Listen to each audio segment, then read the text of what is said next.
മകളെ, വനവാസത്തിന് ശേഷം തിരിച്ചെത്തിയ പാണ്ഡവർക്ക് ചൂതുകളിയിൽ ഉണ്ടാക്കിയിരുന്ന വ്യവസ്ഥ പോലെ അവരുടെ സമ്പത്തും പകുതി രാജ്യവും തിരികെ നൽകണമെന്നാവശ്യപ്പെട്ടുകൊണ്ട് പലരും ശ്രമിക്കുകയും ദൂതന്മാർ വഴി സന്ദേശങ്ങൾ പലതവണ കൈമാറുകയും ചെയ്തു.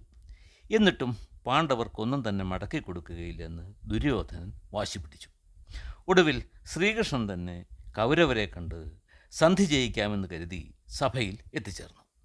ശ്രീകൃഷ്ണൻ കാര്യകാരണങ്ങൾ നിരത്തി പാണ്ഡവരുടെ ആവശ്യങ്ങൾ ഉന്നയിച്ചു. ഒരു യുദ്ധം ഒഴിവാക്കണമെന്നും പാണ്ഡവർക്ക് അർഹതപ്പെട്ടതെല്ലാം തിരികെ കൊടുക്കണമെന്നും കൗരവസഭയിൽ അദ്ദേഹം അറിയിച്ചു. ശ്രീകൃഷ്ണന്റെ നിർദ്ദേശങ്ങൾ അംഗീകരിക്കണമെന്ന് പരശുരാമൻ, ഭീഷ്മർ, ദ്രോണർ, വിതുരർ, ധൃതരാഷ്ട്രർ എന്നിവരൊക്കെ ദുര്യോധനനോട് ആവശ്യപ്പെട്ടു. എങ്കിലും ദുര്യോധനൻ അതിന് തയ്യാറായില്ല. പകരം ശ്രീകൃഷ്ണനെ അപമാനിക്കുവാനാണ് അയാൾ ശ്രമിച്ചത്. ധൃതരാഷ്ട്രർ ആവശ്യപ്പെട്ടതനുസരിച്ച് ഗാന്ധാരി ദുര്യോധനെ നേർവഴിക്ക് നയിക്കാൻ ഒരു ശ്രമം നടത്തി. അവരുടെ വാക്കുകളൊന്നും ശ്രദ്ധിക്കുക പോലും ചെയ്യാതെ ദുര്യോധനൻ സഭയിൽ നിന്നും ഇറങ്ങിപ്പോയി. സഭയിൽ നിന്നും ഇറങ്ങിപ്പോയ ദുര്യോധനൻ നേരെ പോയത് അയാളുടെ മന്ത്രിമാരുടെ അടുത്തേക്കായിരുന്നു. കർണൻ, ദുശാസനൻ, ശകുനി എന്നിവരെ കണ്ട് അയാൾ ചർച്ചകൾ ആരംഭിച്ചു. ദുര്യോധനൻ പറഞ്ഞു, നിങ്ങൾ അറിഞ്ഞില്ലേ, ശ്രീകൃഷ്ണൻ്റെ വാക്ക് കേട്ട് ധൃതരാഷ്ട്ര മഹാരാജാവ് എന്നെയും നിങ്ങളെയുമൊക്കെ തടവിൽ പാർപ്പിക്കാൻ പോവുകയാണ്. അതിനു മുമ്പ് നമ്മൾ ആ യാദവനെ തടവിലാക്കണം. ശ്രീകൃഷ്ണൻ നമ്മുടെ തടവിലായി എന്നറിഞ്ഞാൽ പാണ്ഡവർ സ്തംഭിച്ചു പോകും. പിന്നെ അവർക്ക് നമ്മളെ ഒന്നും ചെയ്യാനുള്ള ശക്തി ഉണ്ടാകില്ല. ഈ രഹസ്യ ചർച്ചയെ സംബന്ധിച്ച് സാത്യകിക്ക് സംശയം തോന്നി. ഉടൻ തന്നെ അയാൾ കൃതവർമാവിനോട് പറഞ്ഞു, വേഗം രഥവും സൈന്യവും തയ്യാറാക്കി നിർത്തണം. ദുര്യോധനനും കൂട്ടരും എന്തോ ഗൂഢപദ്ധതികൾ തയ്യാറാക്കുന്നുണ്ട്. എന്തിനും തയ്യാറായി നിന്നുകൊള്ളൂ. ഞാൻ വിവരം ഭഗവാനെ അറിയിച്ച ശേഷം വേഗം തിരിച്ചെത്താം. സൈന്യത്തെ കൊട്ടാരവാതുക്കൽ തന്നെ നിർത്തണം. അതിനുശേഷം സാത്യകി സഭാമന്ദിരത്തിന് ഉള്ളിലായിരുന്ന ഭഗവാനോട് പുറത്തു നടന്ന ഗൂഢാലോചനകളെക്കുറിച്ച് ഉള്ള സൂചനകൾ നൽകി. പിന്നീട് ധൃതരാഷ്ട്രോടും വിതുരരോടും പരിഹാസ രൂപത്തിൽ പറഞ്ഞു, ദൂതനെ ബന്ധനത്തിലാക്കുക എന്നത് മാന്യന്മാർക്ക് ചേർന്ന കാര്യമാണോ? അത് ധർമ്മവിരുദ്ധമല്ലേ? അങ്ങയുടെ മൂഢനായ പുത്രനും സംഘവും ചേർന്ന് അതിനുള്ള ഒരുക്കങ്ങൾ നടത്തുകയാണ്. അതൊന്നും നടക്കാൻ പോകുന്നില്ല. വിതുരർ വളരെ കോപത്തോടെ ധൃതരാഷ്ട്രോട് സംസാരിച്ചു. മഹാരാജാവേ, എന്തൊക്കെ മൂഢത്തരമാണ് അങ്ങയുടെ മകൻ കാണിക്കാൻ പോകുന്നത്? മന്ദബുദ്ധികളായ അവർ മരണത്തിലേക്കാണ് പോയിക്കൊണ്ടിരിക്കുന്നത്.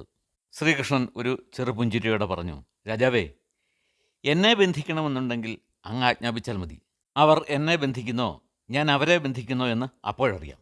ഞാൻ അങ്ങയുടെ പുത്രന്മാരെ ബന്ധനസ്ഥരാക്കി പാണ്ഡവരെ തന്നെ ഏൽപ്പിച്ചാൽ അതൊരിക്കലും തെറ്റാവുകയില്ല. ഇപ്പോൾ ഞാൻ അങ്ങയുടെ മക്കളോട് ആജ്ഞാപിക്കുന്നു, അവർ യുധിഷ്ഠിരൻ്റെ വാക്കുകൾ അനുസരിച്ചിരിക്കണം. ധൃതരാഷ്ട്രർ എന്തു ചെയ്യണമെന്നറിയാതെ നിന്നു. അദ്ദേഹം വിതുരരോട് പറഞ്ഞു, വിതുരരെ, എൻ്റെ പാപിയായ മകനെ കൂട്ടിക്കൊണ്ടുവരൂ.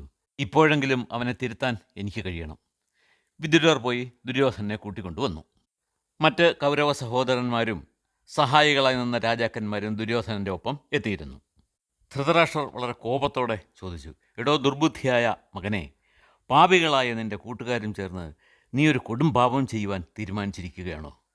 ഓർമ്മിച്ചോ ദുര്യോധന, നിന്നെപ്പോലെയുള്ള കുലദ്രോഹികൾ ആഗ്രഹിക്കുന്നതൊന്നും നടക്കില്ല.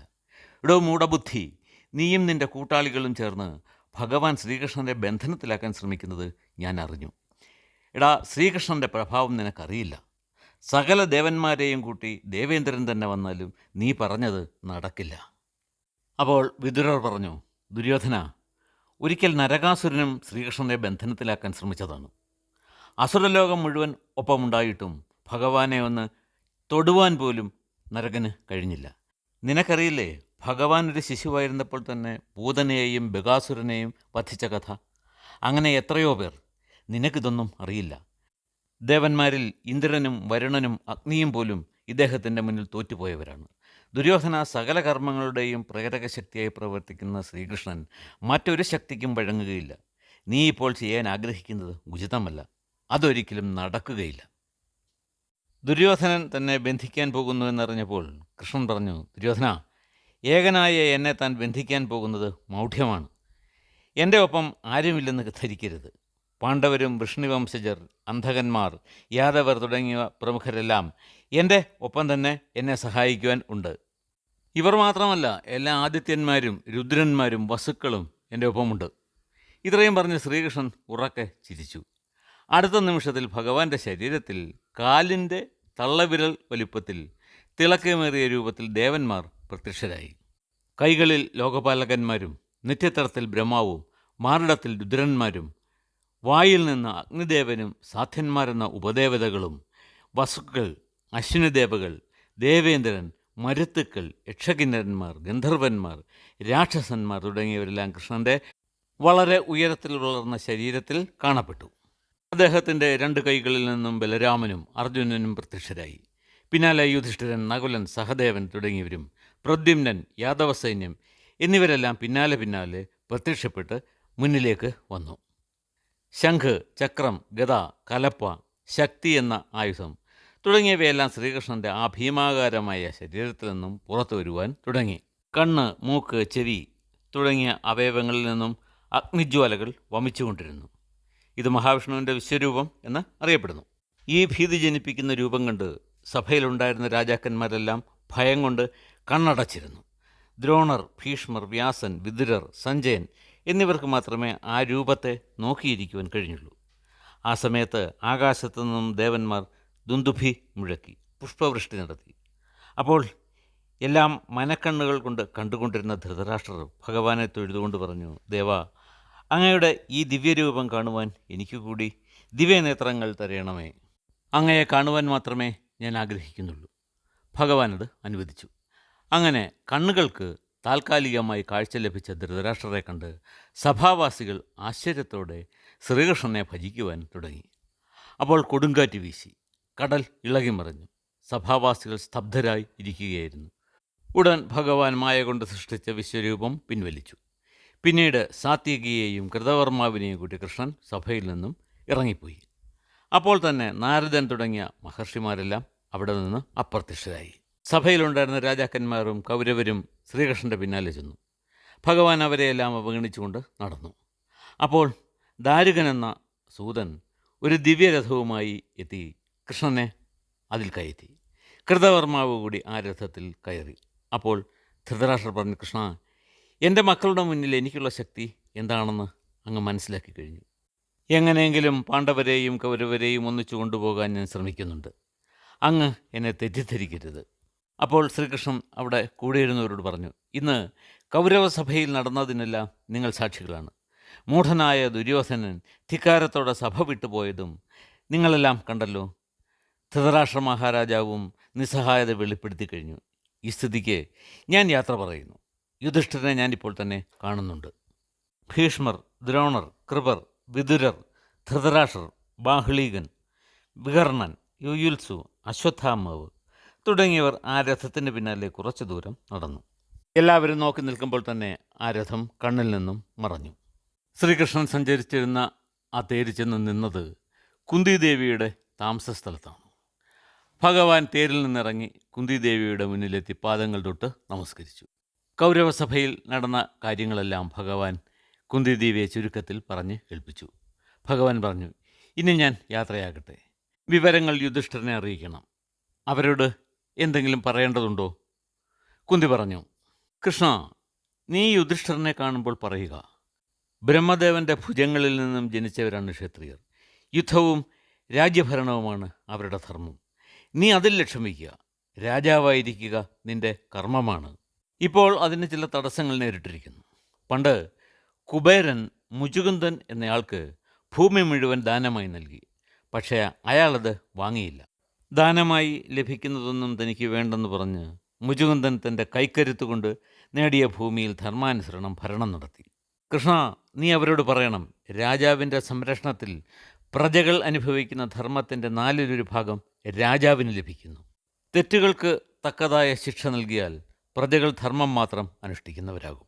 നീ ഇന്നത്തെ ജീവിതത്തിലും തൃപ്തനാണെന്ന് ഞങ്ങൾക്കറിയാം. എന്നാൽ നിന്റെ പിതാവ് പാണ്ഡുവോ ഞാനോ ആഗ്രഹിക്കുന്നത് ഇതല്ല. നിന്റെ നീതിയും നിഷ്ഠയും യജ്ഞവും തപസ്സും അനുഷ്ഠിച്ചുള്ള ജീവിതം എനിക്കിഷ്ടമാണ്. ധാർമ്മികനായ ഒരാൾ രാജ്യം നേടിയ ശേഷം ചിലരെ ദാനം കൊണ്ടും ചിലരെ ബലം കൊണ്ടും ചിലരെ നല്ല വാക്കുകൊണ്ടും ചേർത്ത് നിർത്തണം. നീ ക്ഷത്രിയനാണ്. നിനക്ക് ഭിക്ഷാടനവും സേവനവും അല്ല തൊഴിൽ. കൈക്കരുത്തുകൊണ്ട് ദിനചര്യകൾ നേടേണ്ടിടത്ത് സന്യാസമല്ല വേണ്ടത്. പ്രജകളുടെ ഭയത്തെ ദൂരീകരിക്കും വിധം രാജ്യഭരണം നടത്തണം. ശത്രുക്കൾ കൈയടക്കി വെച്ചിട്ടുള്ള നിന്റെ പിതൃസ്വത്ത് എന്തുപായം സ്വീകരിച്ചായാലും നേടിയെടുക്കണം. നീ എൻ്റെ കാര്യം നോക്കൂ. പ്രബലന്മാരായ 5 മക്കൾ ഉണ്ടായിട്ടും അന്യരുടെ സംരക്ഷണത്തിൽ കഴിയേണ്ടി വന്നിരിക്കുന്നു. ഇതിൽ പരം കഷ്ടപ്പാട് വേറെന്തുണ്ട്? നീ ക്ഷത്രിയധർമ്മം അനുസരിച്ച് യുദ്ധം ചെയ്യുക. കൃഷ്ണ, നീ വിതുലയുടെ കഥ കേട്ടിട്ടുണ്ടോ? പണ്ട് ക്ഷത്രിയ വംശത്തിൽ കുലീനയും കീർത്തിമതിയുമായ വിതുല എന്നൊരു സ്ത്രീ ഉണ്ടായിരുന്നു. അവരുടെ മകൻ സൈന്ധവ രാജാവുമായി യുദ്ധം ചെയ്ത് പരാജയപ്പെട്ടു. വിതുല മകനെ കണക്കറ്റ് ശകാരിച്ചു. യുദ്ധത്തിൽ പരാജയപ്പെട്ടു വന്നിരിക്കുന്ന നീ എൻ്റെ മകനാണെന്ന് പറയുവാൻ എനിക്ക് ലജ്ജയുണ്ട്. നീ ക്ഷത്രിയ വംശത്തിൽ പിറന്നവനല്ല. നീ ഒരു പാഴ്മരം പോലെ ഉപയോഗമില്ലാത്തവനാണ്. നീ യുദ്ധത്തിൻ്റെ ഉത്തരവാദിത്വം ഏറ്റെടുക്കൂ. അല്ലാതെ പരാജയപ്പെട്ടു വന്ന് വെറുതെ ഇരിക്കുകയല്ല വേണ്ടത്. നോക്കൂ, പ്രാണൻ നഷ്ടമാകും എന്ന അവസ്ഥയിലെത്തിയാലും ശൗര്യം കൈവിടരുത്. നീ പോർക്കളത്തിലേക്ക് പോകൂ. അവിടെ ചെന്ന് സിംഹത്തെ പോലെ ഗർജിക്കൂ. അങ്ങനെ നിന്റെ ധർമ്മം നീ നിറവേറ്റണം. ശക്തന്മാർ ഒരിക്കലും ലാഭനഷ്ടങ്ങളെക്കുറിച്ച് ചിന്തിക്കുകയില്ല. കർമ്മം ചെയ്യുക മാത്രമാണ് അവരുടെ ലക്ഷ്യം. നീ പുരുഷാർത്ഥങ്ങളെ മുൻനിർത്തി പ്രവൃത്തി ചെയ്യൂ. കൃഷ്ണ, ഇത് തന്നെയാണ് യുധിഷ്ഠിരനോട് എനിക്കും പറയുവാനുള്ളത്. സ്വകർമ്മം നിർവഹിക്കണം. എൻ്റെ മക്കൾക്കിനി ബാക്കിയുള്ള കർമ്മം യുദ്ധം ചെയ്യുക മാത്രമാണ്. വിതുല മകനോട് പറഞ്ഞതുപോലെ നഷ്ടങ്ങളെ ഓർത്ത് സ്വധർമ്മത്തോട് വൈമുഖ്യം കാട്ടരുത്. ആപത്തുകളും ദുരന്തങ്ങളും സാധാരണമാണ്. അതിനെ ഓർത്ത് കർമ്മം ചെയ്യാതിരിക്കുന്നവർ മൂഢന്മാരാണ്. വിതുലയുടെ മകനായ സഞ്ജയൻ മാതാവിൻ്റെ വാക്കുകളാൽ മനസ്സ് കലങ്ങി സ്വയം ആർജിച്ച ധൈര്യവുമായി യുദ്ധരംഗത്തേക്ക് മടങ്ങിപ്പോയി. അയാൾ ആ യുദ്ധം ജയിക്കുകയും ചെയ്തു. കൃഷ്ണ, എൻ്റെ മക്കളിൽ നിന്ന് ഞാനും ആഗ്രഹിക്കുന്നത് ഇതുതന്നെയാണ്. നീ ദ്രൗപദിയോട് പറയണം, അവൾ കുലമഹിമയനുസരിച്ച് പ്രവർത്തിക്കുന്ന ഒരു നല്ല പെൺകുട്ടിയാണെന്ന്. നകുലനെയും സഹദേവനെയും നീ പ്രത്യേകം കാണണം. എന്നിട്ട് പറയണം, പ്രാണൻ പണയം വെച്ചാണെങ്കിലും പരാക്രമം കൊണ്ട് നേടാവുന്ന സുഖങ്ങളെല്ലാം നേടണമെന്ന്. കൃഷ്ണ, എൻ്റെ മക്കൾ ചൂതുകളിച്ചതോ അവർക്ക് എല്ലാം നഷ്ടപ്പെട്ടതോ എന്നെ വേദനിപ്പിക്കുന്നില്ല. പക്ഷേ ദ്രൗപദി അനുഭവിച്ച അപമാനം, അത് ഭീമാർജുനന്മാരുടെ പരാജയമാണ്. ഇരുവരെയും നീ അത് ഓർമ്മിപ്പിക്കണം. അവരെ എല്ലാവരെയും ഞാൻ അന്വേഷിച്ചതായി അറിയിക്കുക. കുന്തിയോട് വിട പറഞ്ഞ് ശ്രീകൃഷ്ണൻ ഭീഷ്മരെയും കണ്ട് യാത്ര പറഞ്ഞു. മടക്കയാത്രയിൽ കൃഷ്ണൻ കർണനെയും ഒപ്പം കൂട്ടി. കഥയുടെ ബാക്കി ഭാഗം നമുക്ക് അടുത്ത ദിവസം കേൾക്കാം.